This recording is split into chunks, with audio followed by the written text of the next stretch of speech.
to go then with the 20 laps second MCE British Insurance British Superbike Championship the weekend. Number 3, Billy McConlon, his FS3 Kawasaki will be amongst the starters at the Petrol Hedge charity event at Runtingthorpe next Saturday, raising money for the local air ambulance and cancer research. Tom Sykes, former World Superbike champ, will also be there. So too will brothers James and Dean Ellison, and one of Shane Byrne's Be Wiser Ducatis will be on display. Fascinating loads of other bikes and cars will be there too. Gates open at 9:30 and a late finish with bands in the evening. Just a tenner on the gate. Children go free. So get yourselves along. That's next Saturday at Bruntingthorpe. Now back to this Sunday here at Brands Hatch, and with Luke Mossey on pole position, surely stirred by his wonderful performance, his ability to lead from the front during race 1, might be looking to do the same this time out. After 13 races, Shaky Byrne has a 20-point lead over Leon Haslam. Jason, I must get more aggressive. O'Halloran lies third, ahead of Michael Laverty and Dan Linfoot. James Ellison holds the crucial 6th spot by a single point from Christian Idden and Richard Cooper, and by 2 points from Luke Mossey, with Peter Heckman in 10th place. 11th place for Tommy Bridewell, and who so unfortunately fell on the last lap of race 1 when third. Glenn Irwin is in there on the Be Wiser Ducati. He too fell and is now level on 55 points with Lee Jackson. The grid is headed by number 12, coming just on time into view. Luke Mossey and the Quattro Plant Kawasaki ahead of Shaky Byrne and Leon Haslam. Second row has Jason O'Halloran, Tommy Bridewell and James Ellison.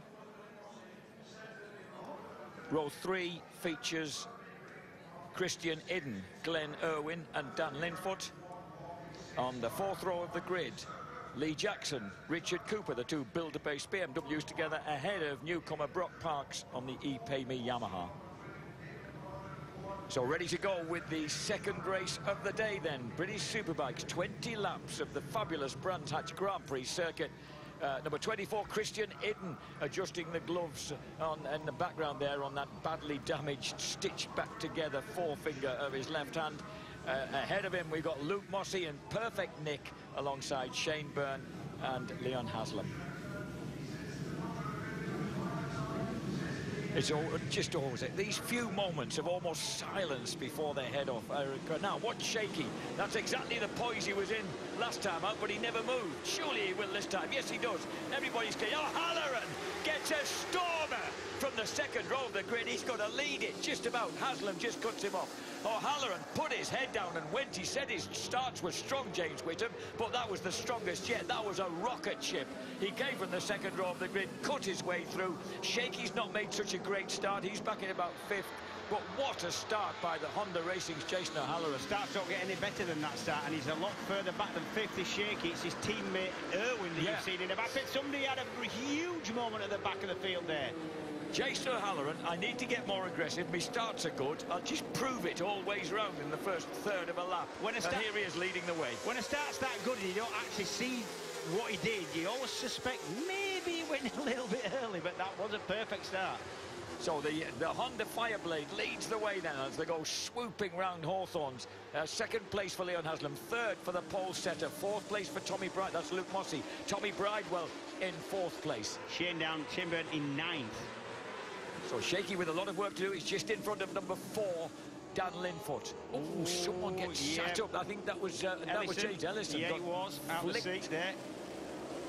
Ellison starting from a much healthier 6th place, so hopefully the JG Speedfit guys are under the guidance of their new team manager will be able to make some inroads. Terence Reimer, and another very, very mediocre place in the pack for Michael Laverty on the Tyco BMW. And a move by Luke Mossey calmly takes that place from moves through to 2nd place ahead of Haslam. So Halloran, Haslam, Mossey, Bridewell, Ellison, Idden has got a good start. Irwin's up there behind him. Cooper, Byrne in 9th place. Linfoot 10th. We know that Jason O'Halloran, number 22 Honda, there right at the front, has the pace. He's had good race pace and good practice pace and 1 lap pace. This is the big wobble mid-corner. Let's have a look. We think it's Aaron's and not it. Oh, was it? That was... Did well to save that, both feet off the pegs, got it under control. Yeah, well done, lad. at the front on the second lap of 20, and Jason O'Halloran making good his escape at the moment. Mossey's trying to go with him. Haslam's hanging in there. Bridewell, Ellison ahead of Glenn Irwin. Glenn Irwin's sudden ability to mix it with the guys at the front is very impressive after that terrific second race result at Thruxton 2 weeks ago. Yeah, that's just confidence. That is just confidence. And to be honest, when you get used to the riders you're riding with, by now he's a rookie to the class, but he knows the riders around him now. You know you can trust who you can't trust, who you've got to give a bit of extra room to, and who you haven't, and he knows that now. And look at that group. We've got a fall of Jack Kennedy's again. Gone down again. Where's that, James? That's Surtees. Yeah, that's at the left-hander at Sterling's, and that's been a really big one. That looks, it's out of Sterling's.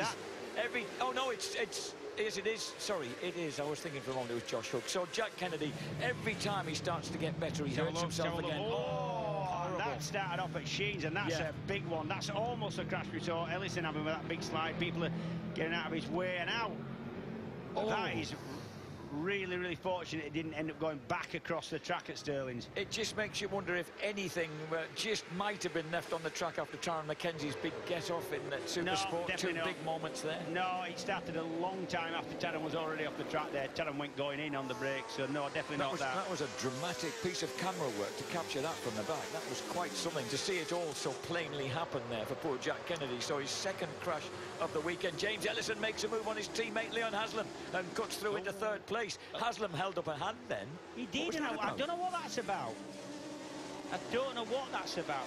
Whether that is something going on with. I thought maybe safety car. This is the point at which Jack Kennedy went down. There's still things to clear up. The bike ended up almost back on the track, and you would think there'd be debris. There doesn't look to be though.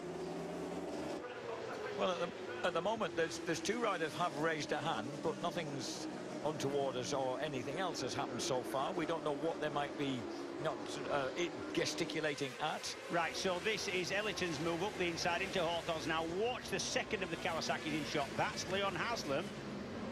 Watch. Yeah, that's what's happening. That was definitely a what's happening kind of thing. I don't know what that's about. And this is the second one. Oh, no, that's it, from a different angle. I'm wondering... Yes. That might be the fact that there might have been a yellow flag out there. We didn't see it, but if he did see the yellow flag, he would be wondering why his teammates come past him under yellow flags. And he's now lost out to Tommy Bridewell, and he's back in 5th place. So Leon Haslam, who was he feeling optimistic on the starting grid, James? Yeah, he was. He said as long as he can get a start, they made some changes. Usual stuff, to be honest, but that's what you normally get when apparently there was no yellow flag out. We're hearing from race control, so I don't know what that was about from Leon. And that was a moment where Shane Byrne charged beneath Christian Idden and nicked that 7th place as they went through Hawthorne. Now, no yellow, but there's a debris flag. That's a diminished adhesion flag. That's a yellow and red stripe, and that is for the Jack Kennedy incident. There might not be anything on the track, but you assume there is if there's been a big crash like that. Christian Idden's just got isolated slightly because Shaky Byrne's gone past him and away from him so quickly. He's in 7th place, so that is the train of 7 riders. Then Christian on his own, and then Dan Linfoot typically burning rubber in 8th place ahead of, as they cross the line now, it's Idden, Linfoot, Cooper, Byrne. Byrne? What's Byrne doing back there? I thought Shaky had moved ahead. No, it's definitely... Going forward is Irwin. It's Irwin that's making the move. I beg your pardon. Yeah. So Shaky's back in 10th place. Parks 11th. Hickman, Jackson, Buchan and Jakob Smertz ahead of Michael Laverty. Laverty out of the points in 16th place with Hopkins and Jake Dixon. Well, what an astonishing, slightly topsy-turvy race. We're in the 5th lap of 20. Jason O'Halloran has led from the outset from row 2. Luke Mossey has come through to shadow him, and Ellison running strongly in 3rd. I want to see what Jason O'Halloran's going to do if it comes down to a stick and lift last lap manoeuvre when he's just said, I'm going to be more aggressive. He was trying to convince himself as much as me there on the line. I'm surprised he didn't do a little bit of a growl afterwards, you know. Actually, he convinced me. He sounded indeed convincing. He's such a nice lad, but he's such a quick lad as well. You know, if he does get aggressive, he'll be able to put moves where he wants them. Irwin, yeah, Irwin at the back of that in 4th now, and he is aggressive. And he's got a little bit of confidence going with him now, as Glenn, and he will take a risk if it needs. So Glenn Irwin looking super strong. Remember, he did have that mishap. This is the skirmish between Leon Haslam in green and that beautiful red and white Halsall Racing Bennett Suzuki. They are battling over 6th place at the moment, behind O'Halloran, Mossey, Irwin, Ellison. Up the hill towards Druids. The front 4 hold station, which means Irwin has somehow got the better of James Ellison, and Irwin could win this. Yeah, I agree with you. Irwin is aggressive enough and keen enough now, and just about got the confidence to do this. He's just had his fastest lap of the race, 1:26 flat against the 26.4 of the 2 guys he's pursuing. Yep. So, well, what isn't that astonishing? Yuichi Kianari, is he touring? Is he on his own? I would say that's a sort of semi-tour. He's out. Doesn't look so quick anyway. Ladies and gentlemen back home, I cannot tell you how fast he was at Suzuka during the first hour of that race, leading for Team Kagayama on a Suzuki. What do you mean you can't tell him? You've told me 15 times. But it's just hard to believe he's a different lad. I don't understand. Now then, there's Richard Cooper, there's Brock Parks, there's number 21, John Hopkins, who's just ahead of Jake Dixon on the Briggs Equipment BMW. That's the 2nd time I've got his team name right today. And we've got another faller looking...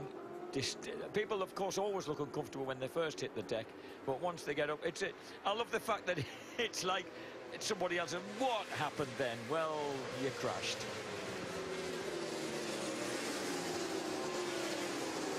The leader then is Jason O'Halloran.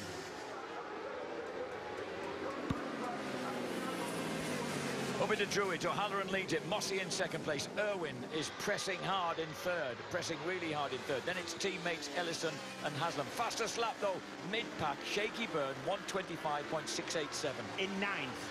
This is Josh Wainwright. He was the faller. Let's have a look. There goes Josh. Reggie. Good lad. He's a good lad, but he should have stayed in the Superstock Thou, should he, perhaps? No. It's a steep learning curve, and look at Irwin, just carves round the outside of Mossey, clean as you like. Nothing wrong with the straight line speed of that Panigale. And there's nothing wrong with it. That's beautiful move from Glenn Irwin. His teammate Shaky Byrne is 0.2 of a second off Josh Brooks' lap record, which was set in 2011 on a Suzuki. And look at Irwin. No, that shot we just saw at Westfield, that just shows you that sometimes marshals have to take a little bit of a risk. It's not just a safe job sometimes. Riders going past the 2 marshals picking Josh Wainwright and his bike up, obviously for the safety of everybody on track, and they're coming past at 120 miles an hour at that point. It's just at the apex and accelerating down the hill, and that's... You know, yes, and they're up to 140 and 4th by the time they bottom out at the bottom of the hill. And this is a move on James Ellison by Leon Haslam. The 2 JG Speed Fit Kawasaki's absolutely evenly matched. Luke Mossey is their target man now. And Shaky Byrne's making a move in the background there. He's trying to... He did. Dear. He almost did, but not quite. And that was Linfoot is getting there. Is that Tommy Bridewell's being beaten back now? And Christian Idden's having a strong ride as Shaky Byrne goes past him again. Bridewell's in trouble. Yeah. Bridewell's in trouble with the Halsall Bennett Suzuki. He has to pull out. What a despairing day for Tommy Bridewell. Looking so strong during qualifying, looking so strong during race 1 before he fell. Yeah, a man with... clearly got the talent to be in the top 6 and hence the showdown, and just things aren't working for him at the minute. I think Shaky Byrne is through to 6th place. There's a waving yellow flag. No one can overtake at that point. And there's a big gap ahead of Shaky, but he's there now in front once again of Christian Idden. Yeah, he's definitely in 6th. That is Shane Byrne. He's rallied somewhat, whether he made a mistake off camera. Well, he's got clear track. He could even bust the lap record here. Remember, he went underneath 1:25 during the course of qualifying, during the course of practice, pre-qualifying. So Shaky Byrne then, as the sun comes out once again on his beloved Brands Hatch, 14 times a British Superbike race winner here now. Leon Haslam attacks Luke Mossey, and the tall Cambridgeshire boy just waits patiently and then dives for the inside line as Leon runs wide. Not quite as quick as it was last time into the 26th, but definitely still the quickest man on track is Shane Byrne, so still making progress. A couple of tenths faster on that lap than Jason O'Halloran. We're on the 9th lap of 20, so Shaky's got a lot of time on his side. There are the front-running pack. Eden once again isolated ahead of Linfoot, Cooper, Parks, Lee Jackson. Lee Jackson, his great discovery this weekend is using the SC2, the hardest compound front tyre. He said it's really suited me, so I've just stuck with it the whole weekend and feel really confident with it. But he'd be disappointed being down in 11th. Yeah, Cooper's gone for the harder front as well, probably because of his teammate liked it so much. And now, this is Glenn Owen threatening to win a British Superbike race in his rookie season. Amazing. It's a matter of time. We know that. We've seen he's got a Listen, his younger brother Graham was crowned Pirelli National Motocross Masters champion for build-based Honda last weekend, and he's obviously thinking, heck, I've got to start matching the kid now, haven't I? I've got to start really doing something in BSB. Yeah, different discipline, but both very good at it. And very alike, James. You could almost mix them up. They're extraordinarily alike. As they cross the line this time, it's a 126.3 against a 126.4 and a 125.7 for Mr Byrne, who's running right on the back wheel now of James Ellison and going for the inside line into Druids. Not worked this time. Yeah, you were saying plenty of time left. 20 laps is quite a long race round here. We used to run about 26 laps in World Superbike, and honestly, it seemed such a long race, did that. Can you imagine how long it used to be when 40 years ago when they last ran the Hutchinson 100 in the opposite direction, James, because the race time then was 46 minutes and 16 seconds for Barry Sheen's victory, ahead of your mate Mick Grant, the man who got you into motorcycle racing properly. Yeah, he did, yeah. And there were big money days then. They'd be winning thousands and thousands when you could buy an house for 50 quid. I know Granny always tells me. Shane Byrne dives inside James Ellison as they go into Westfield. Ellison tries to respond as they go through Dingledell, but that is a secure move by Shaky. Actually, what makes me feel insecure is every time they hit that bump on the entrance to Sheen Curve. And Christian Hidden is being swamped now. He was having a really good ride. I don't know where he's made a mistake. He's dropped 3 places in one hit. I think there must have been a mistake there for Christian Hidden. He's gone to about 10th place. He's been overtaken by Dan Linfoot, by Richard Cooper and by Brock Parks. Yep. So as they cross the line now, let's just check the lap time there. 128.1. Yes, he was a couple of seconds off it on that lap. Oh, and Christian runs wide again, and Lee Jackson takes advantage. Doing any favours here. Meanwhile, back at the front, the last lap for all the leading 5 were exactly the same, and Bernie's... this is Hopkins in. Hopkins is still suffering, of course, with some issues with his shoulder after that heavy fall at Knock Hill.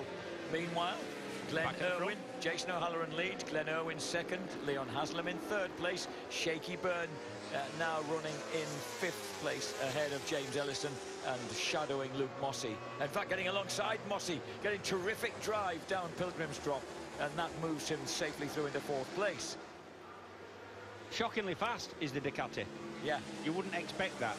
Even though it is 200 cc's more, the Force Cylinder is 1000 cc and the Ducati is 1200 cc. That's allowed within the rules, but still you wouldn't expect it to be as quick as a 4 on the straights. And it's there are now 2 Ducatis and 2 4-cylinder 1000 cc bikes going head-to-head at the front, because at the front O'Halloran on a Honda. Here go Owen, a move by Leon Haslam, a neat move. Perhaps caught Glenn Irwin by surprise there, but Irwin typically responds and has the speed. And look at the drive and the sheer torque there of the number 2 Ducati. Leon Haslam can only respond as only he knows how, by immediately stuffing it up the inside there going into Paddock Hill. And Glenn, bless him, has time to look over his shoulder and check who else is behind him, and he's looking straight into the blazing blue eyes of his team leader and 4-time champ Shaky Byrne. Oh, that was Glenn Irwin out the seat. That was a big slide, that was. And that just held everybody up. Yeah, I thought at the moment, yes, Shaky must have thought, whoa, and he didn't manage to get past as I expected that he would. So Glenn Irwin riding to the very limit here on the BYD Ducati, holding on to that 3rd place as James Ellison moves in on Luke Mossey. So look at it again. Look, 3rd bike in short. It's just... Ooh, you see him snap the throttle close. Did you see the way he just knew what was happening there? Snapped it shut. You've got to try not to close it so quick, just because if you do, it grips that much more aggressively. So well done. Yep. That's got to, what it does make you think is, oh, hang on, grip slipping off a little bit. It's bound to affect you as a slide like that. On the 12th lap of 20, and even on a pretty good surface like this, do you think there are going to be grip issues at this stage in the race, or in the latter part of the race? No, tyres will go off slowly, but you get used to it because it doesn't happen all at once, so you kind of get to learn how to ride round these things as you go on. So Shaky then still shadowing his young teammate, but not so far making a move to pass him. Up to Druids, Jason O'Halloran, race winner for the first time in his BSB career at Snetterton. Can you imagine how long these 20 laps are going to feel to Jason O'Halloran? Led it from the beginning, setting good times, hitting his marks, not making mistakes, and still getting his lap board, his signal board at the start and finish going, plus no, plus no, plus no. This is a long afternoon for Jason. Jason O'Halloran, who is now 28 years old. He's been around in the British scene. We've got used to him in the British scene. He's just been around racing the UK scene for such a long time. There's Richard Cooper and Lee Bob Jackson on the build base. BMW's having a strong ride. Cooper in 7th, Jackson in 8th place now. Really terrific the way they've got those BMWs working so well. Not many teams have got to grips with the BMWs as well as they have. And at the front, Jason O'Halloran has now got some real company. Leon Haslam biting away at the back wheel there. And Shaky Burns still, that really indicates how quickly Glenn Irwin's going, because Shaky has not been able to make a move on him so far. O'Halloran burning his way out of Clark's onto the Brabham Straight. Oh, I've got to just take a look out of the window because it just looks so good as they go down past beneath us. Richard Cooper goes through, Lee Bob Jackson's right behind him, and Jason O'Halloran is really under attack now from Leon Haslam. Oh, Haslam gets way wide. He's got to pull it back. Yeah, that was a little bit of aggression from Jason O'Halloran. He kind of ran Leon a little bit wide there. Well, he probably said he needed his elbows out, and Shaky Burns got the better of Glenn Irwin. So Shaky is now in a very threatening 3rd place, just coming up to, well, past 2/3 race distance. He's got himself into the perfect position to launch an attack. Yeah, he has, at the perfect time as well, with 6 to go. So O'Halloran, Haslam, Byrne, Irwin is the order now. At least it was a moment ago, because Leon Haslam launches the JG Speedfit Kawasaki past the black and red Honda once again. They've done something to that JG Speedfit Kawasaki of Haslam's, I can tell you, because he wasn't as confident on the front. Every time he made him up, he ran wide in race 1, whether that's he's changed tyres, we haven't heard he has, or whether they've made some suspension or engine tweaks, but definitely he's more confident with the front end, and that's Laverty, and that's a blow-up. And Michael Laverty has been struggling down in 13th place, but even 3 precious points would be a help. James, he's in danger of dropping out of the top 6. He is. And remember, he was a race winner just at Thruxton. He was a race winner last time. Yeah, he took the gear lever off Shane Byrne to snap, and not hand it in, because he'd done a really good job of sussing out what tyres to put on and wearing them less than anybody else. He'd done a real good job at Laverty last meet at Thruxton, but certainly, yeah, not having luck today. 1 minute 26.4. That was the last lap of Shaky Burns, and that was appreciably quicker than anybody else out there with him.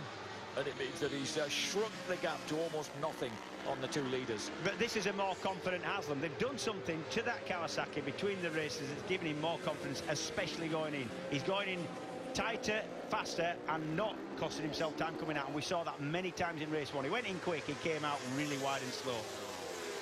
So the front 3 then just edging clear of number 2, Glenn Irwin. Yellow flag still out at that point, so no passing. Also the diminished adhesion oil flag. If that flag remains out, of course, that's a crucial overtaking point. Denied him. Yep. Ellison in 6th, Cooper 7th, Jackson, Linfoot, Idden is in the top 10, ahead of Brock Parks. Parks ahead of Peter Hickman on the 3rd of the JG Speedfit bikes. And Shane Byrne knows what he's got to do here. He's got time to do it. It's perfect timing, that's all. That is back in the JG Speedfit garage. That's all. That's a wife of Leon Haslam, nervous as always. She, of course, was in Suzuka, suffering in the heat, or enjoying the heat with her husband, but not having to race, just enjoying being there as his vital support crew last weekend. Leon, of course, finishing runner-up in the Suzuka 8 Hours with the official factory Kawasaki squad. Yeah, and finishing runner-up at yeah, Jason up the inside. He ran wide and bobbled the curve then, James. It was always going to be difficult to hold him off then, so O'Halloran goes through. yeah, if you finish on the rostrum at Suzuka, well, you're in the money. There's good bonus and good prize money, so that'll be a nice little bonus mid-season for the Haslams. So this ongoing battle then in the British Superbike Championship, race 2, 3/4 distance complete, 15 laps behind us, and the safety car's out. The safety car's out at this crucial point. The safety car has come out. There's definitely been an incident off camera, and it's at this point. This is Hawthorns, and there's been flags out now for a lap and a half. Yeah, so, it's a possible track contamination at the bottom of Hawthorns. So that's presumably in the hollow down Pilgrim's Drop, and then the climb steep up the hill. So, James, does that mean the marshals need to check that out? Yeah, the thing is, if you see a bike smoking, blowing up, or crashing on the track, you, as a marshal, you have to assume there's something on the track, and then till you prove it otherwise, for the safety of everybody else going around. Was that the Laverty incident? The bike smoking, was that at that point?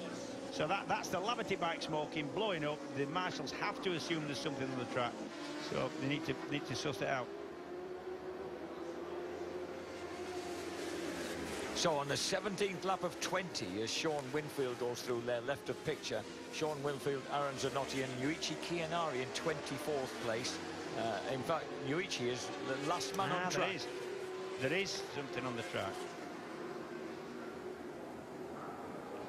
So the marshals get to work with the age-old cement dust. Nothing has ever seemed to be found to replace it, James, as a way of soaking up fluid. They've tried other things. They have tried proprietary, properly designed for the purpose dust, and it wasn't as good as a cement dust.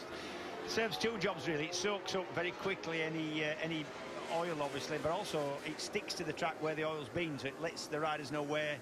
You can actually tell where the oil's been in it. And does it actually supply you? It's well off the racing line. It's well offline, but yeah. Does it actually supply a bit of grip as well? Does it?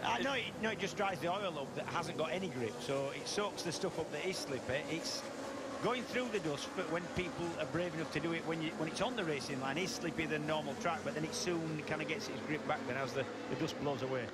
Seeing that distinctive Anvil Hire tag racing Yamaha, the yellow Yamaha of James Rispoli go through, makes me realise this is going to close up the battles for the points, because we've got Danny Buchan at the moment on the Lloyd's British Motor Rapido Ducati, holding 15th place on a single point. Now behind him, it's given Alistair Seeley, Billy McConnell, James Rispoli, Martin Jessup and Josh Hook the chance to close right up and begin to get a fight for 15th. Right, safety car in, so it's down to Jason O'Halloran where he goes, and he's gone already. He wasted no time. Yeah, he didn't. Oh, and Glenn Irwin's right behind teammate Shaky Byrne and looking eager to try and make a move through. Shaky, however, has a good line early into Paddock Hill. So 2 laps have been added to the race, James, because of that safety car incident. Yes, you can add up to 5 to make up for the safety car. So now they've added that 2 laps, so it's now a 22-lap race. Otherwise, it would have been just a 2-lap dash.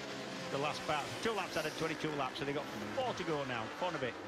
So which of these motorcycles and riders are taking best care of their tyres then? This is a really intriguing one. So an extra couple of laps for these lads. Yeah, they can't go on adding laps indiscriminately just because these things use quite a lot of fuel at this kind of pace, you know, so they're using around about, what, a litre a lap as Haslam cuts underneath the Halloran. What did I say about the 15th place? Danny Buchan got caught napping, and Alistair Seeley and Billy McConnell have nabbed places from him straight away on the restart. It's O'Halloran who's going to lose out here because Shane Byrne's right behind him now.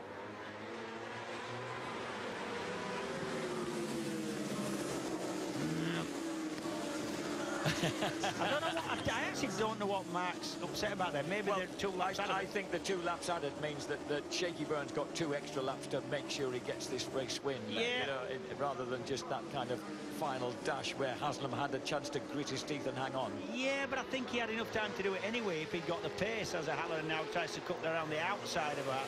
When O'Halloran's left room for Shaky Byrne on the inside, he made that move. I wouldn't say a rash one, but and then Haslam goes wide. And Jason O'Halloran just left the room for Shaky Byrne, and Byrne tries the inside line. Is he going to take the lead at this point? Oh, and he does, but he runs a bit wide. O'Halloran tries to cut inside Haslam. Right behind them, you've got Glenn Irwin, Luke Mossey, James Ellison, Richard Cooper in there as well. But would you believe it, the redoubtable Shane Byrne once again has taken the lead.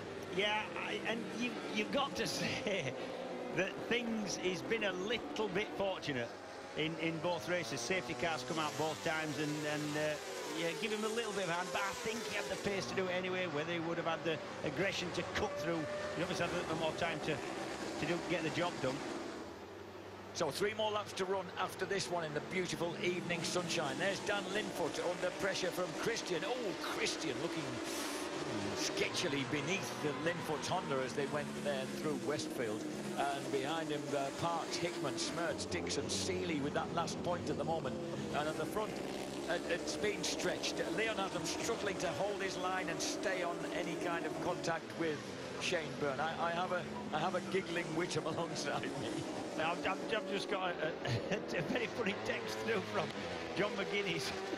Who's watching it and coming up with some funny things. I won't tell you what it is, I can't. There's a move by James Ellison getting the better of Luke Mossey. Mossey tries to immediately respond and stitch him up on the rise up Halewood Hill.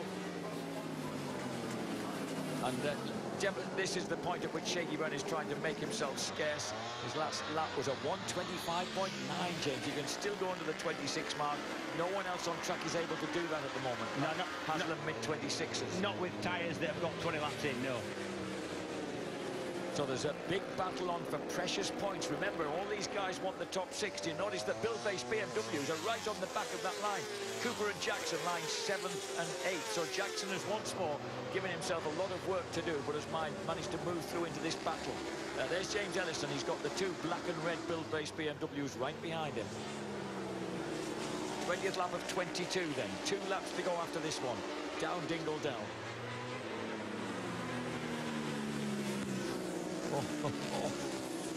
Luke Mossey is in 5th place, still potentially a terrific result from for the Cambridgeman, but he's going to have to fight to hold on to it with Ellison and the 2 Build-based boys just behind him. And then there's a gap back to Dan Linfoot with Christian Idden for company. Linfoot not having the greatest of days, but he needs to salvage respectable points to hold his position in the top 6. Yeah, he does. But the people who is around in the top 6 are not having the best of days. Indeed, he's scrapping with Christian Idden, who's desperate to get the better of him because they're like a point apart of each other in the championship standings. Exactly, that's how critical these race results are. Yeah. Both the Build-based boys have got James Ellison. So Ellison, struggling now, has been dropped 2 places back to 8th place.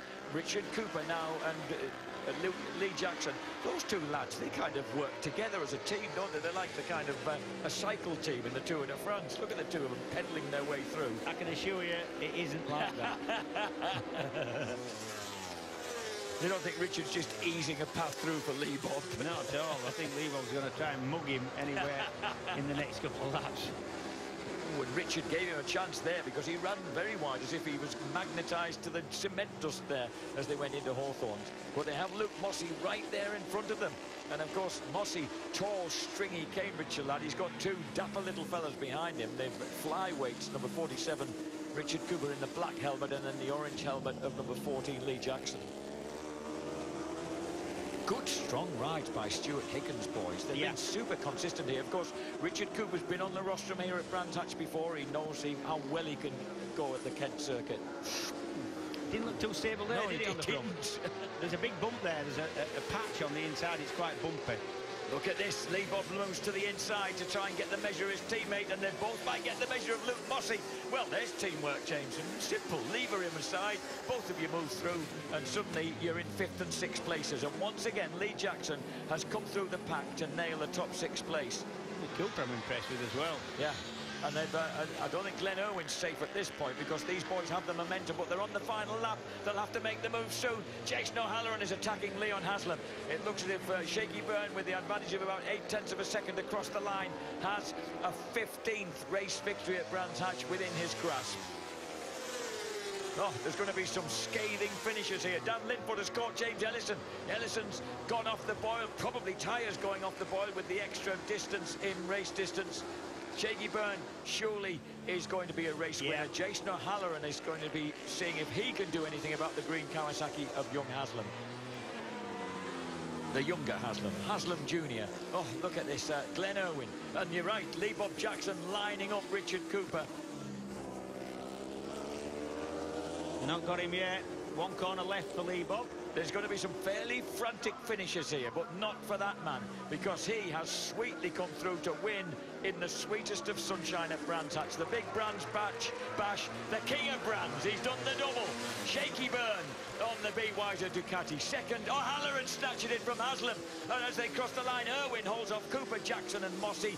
Linfoot gets the better of Ellison. Idden in front of Hickman, Dixon, Parks, Smertz, and McConnell gets the final point from Danny Buchan and Alistair Seeley. But that is the king of Brands. I said Derek Minter had been the undisputed king of Brands in the 1960s, and here is another. He was a man from down this neck of the woods. Shaky Byrne from Sittingbourne in Kent is absolutely of this neck of the woods, and he is the dominant rider in British Superbike history round Brands Hatch. 15 BSB race wins.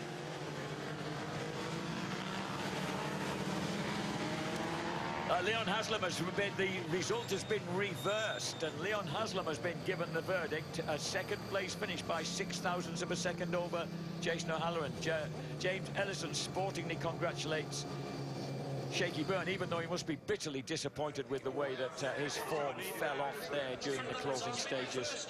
Sam Nick, Stuart Bland and Paul Burden, the whole Be Wiser Ducati garage can enjoy the huge victory wheelie over the crest of Pilgrim's Drop there, and waving to his fans. Shaky Byrne has done it again. Who on earth can stop this man? Well, in Cadwell Park in 3 weekends' time before anyone can have another go. Let's check out the results then. Shaky took it in the end by 1.49 seconds. Race 2 result, Shane Byrne ahead of Haslam and O'Halloran. Irwin fends off Cooper and Jackson. Mossy in 7th. Dan Linfoot nips in ahead of James Ellison. Christian Idden in 10th place. 11th for Peter Hickman, and the final point scorers, Jake Dixon on his home track, Brock Parks, Jakob Smertz, Billy McConnell gets the final point, and unlucky for Buchan, Seeley, Rispoli, Jessup and Josh Hook, who round out the top 20. The championship standings after 14 races, a 25-point advantage for Shane Byrne over Leon Haslam. Jason O'Halloran on 175 in 3rd. Michael Laverty remains in the top 6 in 4th place, 2 points ahead of Dan Linfoot. Richard Cooper moves 6th. Luke Mossy on the fringe of the top 6, just 3 points back in 7th. James Ellison level with him, 2 points ahead of Christian Idden. Peter Hickman in 10th place. So right now there's at least 10 riders vying for the top 6. Tommy Bridewell goes out of that race, remains on 85 points. Glenn Irwin moves to 12th, Lee Jackson to 13th. John Hopkins and Danny Buchan round out that top 15. Well, that was nice of Shaky, wasn't it? Making it interesting for us neutrals once again in race 2. A bad start, a safety car, but once again, as Jack said, the king of Brands has come through to finish on top. We shall speak to Shane Byrne, to Leon Haslam and to Jason O'Halloran when we come back from the break. This iconic circuit, he really is the king of Brands, isn't he? But well, a couple of guys took it to him today in race 2. One of them was Jason O'Halloran. Real good, strong race for you, Jason. I saw you earlier this morning. You were quite confident of a podium this afternoon at some stage, weren't you? Yeah, we've had a really good weekend. You know, from Friday I had a good feeling. We've made minor changes. I was disappointed with the first race because we had a little bit of a front issue. I couldn't push the front tyre as much as I wanted to, and that held me back. But the guys rode good and they had a good pace. This afternoon we made a small change, went back to what we had yesterday in qualifying. I led the race. I felt really comfortable. I was really enjoying it. Safety car came out and I thought, oh, everyone's going to tighten back up. Leon came by and then I got him back, and then he came by again. I think he missed a gear or something on the start-finish straight. I was on the outside and I couldn't hold full gas because I was running out of road. And that's when Shaky come through, and that was basically the end of it. So my tyre was finished at the end. I was pushing as hard as I could. I caught up to Leon, and I had a really good go on the last lap, 6.3 on the last lap, but he just got me. But you know, another podium, over the moon, form's starting to come. You know, really looking forward to Cadwell, and yeah, happy days. See you at Cadwell. Well done, Jason. No worries, thank you. Big thanks to my personal sponsors and Honda as well. Thanks, mate. So Leon Haslam then, 2 second places from the weekend. Leon, you were shaking your head though when you came in there, a little bit frustrated maybe? Yeah, the first 12 laps we had a problem with the bike cutting out. We lost a lot of places, and you know, I thought we was going to have to pull in sort of thing, but it did clear up. It was just a little bit intermittent then 5 laps, and to be honest with you, I wasn't trusting it. The power kept cutting and coming in, and Shaky had a real strong pace as well. I tried to push to go with him, but, you know, with the issue, I was happy just to bring home a second. Thanks, Leon. Well done. Thank you. But the winner of race 2, and as I said, Shaky, on behalf of the neutrals here, thanks for making it so interesting, although I don't think there were that many neutrals out there, judging by the reaction when you took the lead and the win. You know what, that was I don't know, it was a good race. You know, it was a bit of a feeling of deja vu when the pace car came out with 4 laps to go. And I was actually genuinely worried, because when I made the move to get in the front, I thought there was 1 lap left, so I had a lap to defend. And then I come back round the next lap and it said 4 laps still to go. And I thought, well, you've shown your card now. You know, you can't back out of it now. So I'd just like to say a massive thank you to Giovanni, to Sam, to Kev, Jack, Chris, all the boys on my side, and obviously to the whole Be Wiser PBM Ducati team, because this has been one of them weekends, a little bit like Knockhill, where we've not quite hit the nail on the head, but to come away with a double when you're feeling like that is not so bad. And you know, we come back here at the end of the year to fight for the championship, so you know, it gives us some good information to work forward from, and yeah, fingers crossed we can get a few more wins before then as well. Cheers, Shaky. Well done. Thanks, Matt. The second race for the MCE Insurance British Superbike Championship. A terrible start from the middle of the front row of the grid for Shaky Byrne. He goes backwards, but what a rocket ship start for Jason O'Halloran. He said his starts were sweet on the Honda. It certainly was then, and he led the way up to Druids. And then Luke Mossey makes his move. He was on pole position. He gets the better of Leon Haslam. Massive high side, though, for the unlucky Dubliner Jack Kennedy. The WD-40 Kawasaki self-destructs at Sheen Curve. O'Halloran's at the front. Glenn Irwin starts to look strong. Prods his way past James Ellison and makes his move into 3rd place on the Be Wiser Ducati, and then goes 1 better. 2nd place ahead of Luke Mossey. Great ride by Glenn Irwin, the rookie in the series. And then Mossey loses out to a very determined Leon Haslam, and Haslam pulls the move on Glenn Irwin. The same move again. He can't hold a tight line going through Paddock Hill, but he's always fast into it, and he keeps on pulling that stunt. He tries again, and this time takes the lead from O'Halloran's Honda. So JG Speedfit Kawasaki leads the way, and then he rattles the curb again and allows Jason to come back underneath him. O'Halloran back in the lead. Huge wide line from Leon Haslam gives his pursuers a bit of chance to get closer, but then he gets back in front of O'Halloran before this happens. The Tyco BMW of Michael Laverty expires and the safety car is brought out. That gives Shaky Byrne the chance to close up, and suddenly he's right on the back wheel with a series of scalding laps. He's there, ready to pounce on the leaders. And this is what happens. Leon Haslam misses a gear, has some problem going into Paddock Hill. It allows Shaky Byrne to duck underneath. O'Halloran tries to follow him but can't, and Shaky Byrne hits the top of the hill and takes the lead. It's turned into a 22-lap race. It doesn't bother Shaky. He is the king of brands here at Brands Hatch, ahead of Jason O'Halloran and Leon Haslam. Haslam gets the verdict for 2nd, but no doubting the winner. He's done the double again at Brands Hatch, Shaky Byrne. And we await them on the rostrum after that. Shaky Byrne, who it's 20 years since he part X'd his RGB 250 Suzuki, after blowing it to smithereens, incidentally, on the road. He part X'd it for a ZXR 400 Kawasaki, and decided it was going to be safer to go racing rather than get himself banned either driving or riding a road bike. He did a test day at Liddon Hill, he did one at Brands Hatch, and then had his first race here at Brands and won it. So the story continues. 39 years old now, of course. What about Jason O'Halloran? He's really on the boil for Honda, looking very, very strong in the British Championship. They've got the Honda working more manageably today, this year, than last year.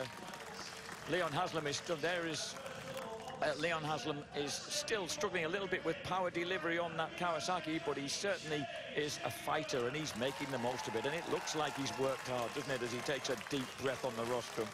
And then the response of the fans for the universally popular Shane Byrne. I don't think he's ever going to stop racing, this guy, is he? He's just going to carry on. 20 years into his career, there's no sign of him backing off or easing off, or indeed giving anybody else a sniff of a chance. And he's now won 15 races in his BSB career here at Brands Hatch. he can look forward to Cadwell Park and trying to extend that championship lead. Remember also, he gives himself 5 podium credit points every time he wins a race, so he's accumulating the advantage when we get to the final 3 showdown rounds. So applause from Giovanni there, his crew chief, who is flown in by the Ducati factory to spend 3 days with Shaky every BSB race weekend, and he has made a massive difference to the Paul Bird team.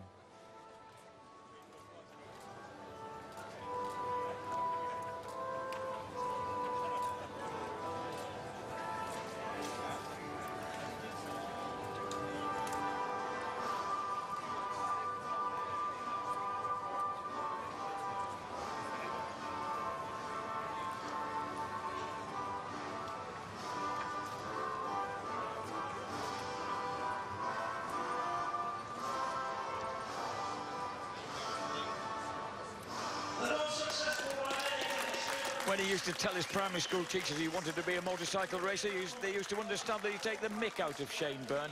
But if any of them are around watching now, I'm sure you'll realise that he's made a very, very great success of that project, and he wins again here at Brands Hatch.